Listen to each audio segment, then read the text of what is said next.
Here's Bill Clinton. Go ahead. Thank you, independents.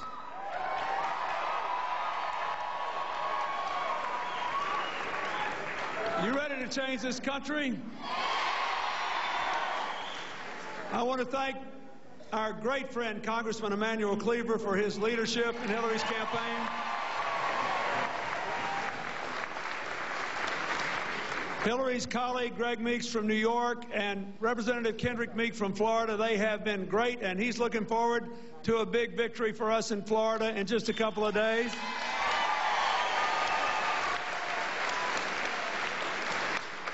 Thank you, Mayor Don Reimel and Mrs. Reimel, for giving me a key to the city of Independence.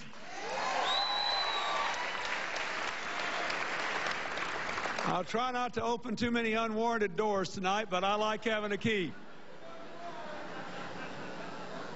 Senator Jolie Justice, County Executive Mike Sanders, thank you for being here. I have a lot of friends in this audience. I want to recognize one, Pastor John Modest Miles, who's been my friend since I was a young governor. And I'd like to thank the principal of this great school, Jason Dial, and all the people from the school district who are here. Let's give them a big hand.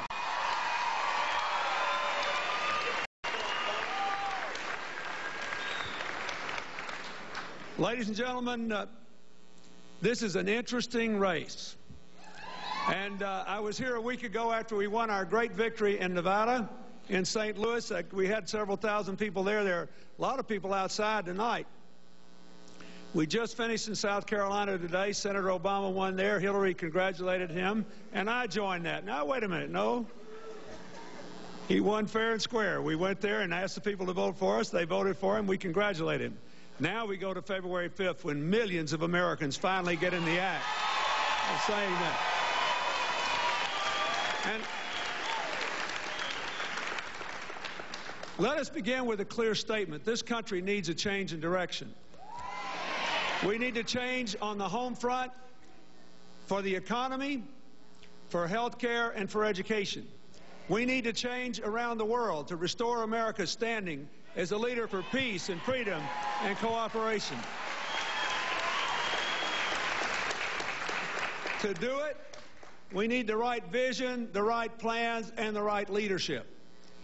I am here, and I have worked around this country because I think I know something about what it takes to put together a successful presidency, and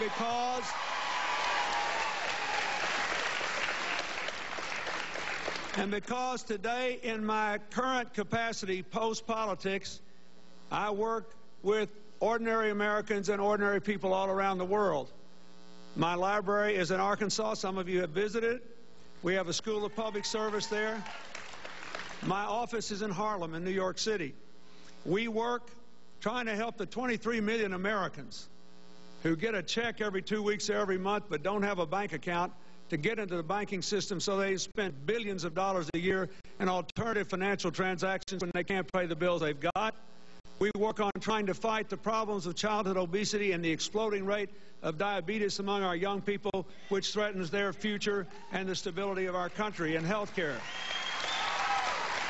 Around the world, I've been to 90 countries. In 71 of them, we sell the world's least expensive AIDS medicine, keeping over 750,000 people alive in Africa and Latin America and Asia. This is important work, but it brings me in touch with people. We're working on the problem of global warming in 40 cities on 6 continents. We're trying to help people make a living where they never were able to make a living before all across the world.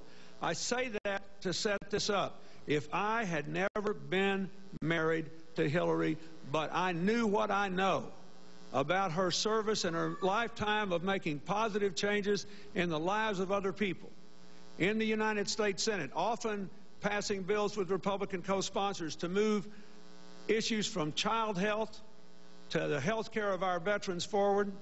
If I knew what I know about what she did in the White House years, if I knew what I know about what she did when I was governor and she led our education reform efforts, our efforts at preschool, our efforts to provide rural health care and rural economic development, if I knew what I know about seeing what she did as a young lawyer to help children who were severely abused and neglected, children with learning disabilities, and children with other disabilities, then I would be here campaigning for her for president, because I think she's the best candidate for president I have ever had a chance to support.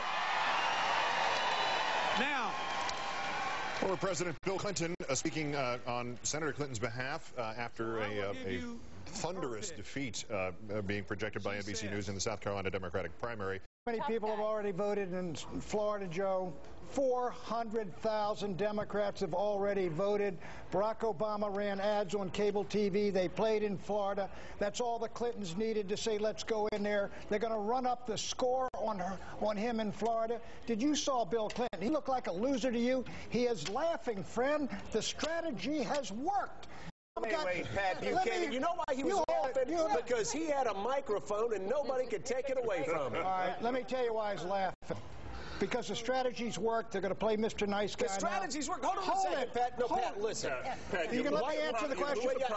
I do, and I'm going to let you. But how can you say this strategy worked when they lost half the male voters, white male voters, when they lost 80% of the African-American voters today? They lost 75% of the young voters today. Let me answer? And overall, they're losing. Hold on, overall, they're losing 2-1. All right, let me explain it to you. Barack Obama, there's got an enormous surge in the African-American vote. It's at 80%. His white vote has gone down from Iowa to New Hampshire to Nevada to now he got beat by John Edwards in the white vote. In the country, 20% of Democrats are African-American, 65% are white American, 12% are Hispanic American. In those groups, he's declining, and he's surging in the 20%. So you're saying the race baiting is next week, I'm saying it has worked, and they will stop doing it because you know who's following up on it? You and me and all of us, we're talking about the race. It's exactly what they want. So this is identity he won politics. Big, he routed him. Ho, ho, ho. Let's move on to February 5th. If this is identity politics, over, brother. Why is it race and not gender? Where are you going to spend the night on February 5th? Because I want to see you.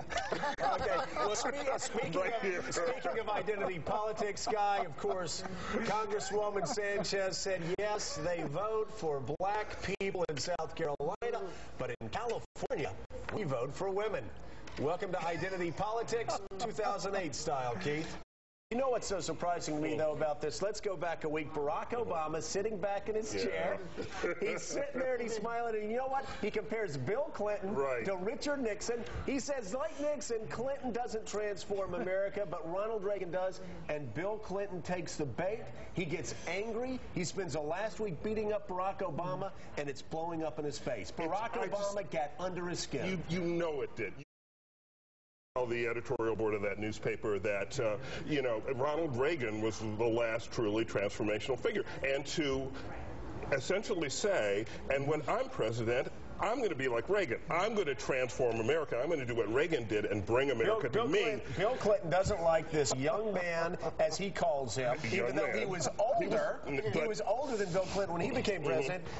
Trying to be the alpha male of the Democratic Party. Yeah, it doesn't. Oh, I know I sound like Maureen Dowd. No, but I think you're absolutely right. He doesn't like it, and he doesn't like the idea that Obama intends to eclipse the Clinton legacy and establish a much greater legacy.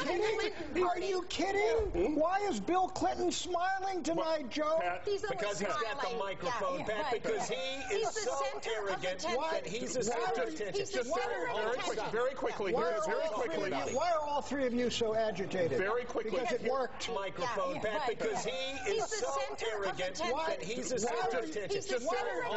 Very quickly. Why are all three of you so agitated? Very quickly. Because it worked.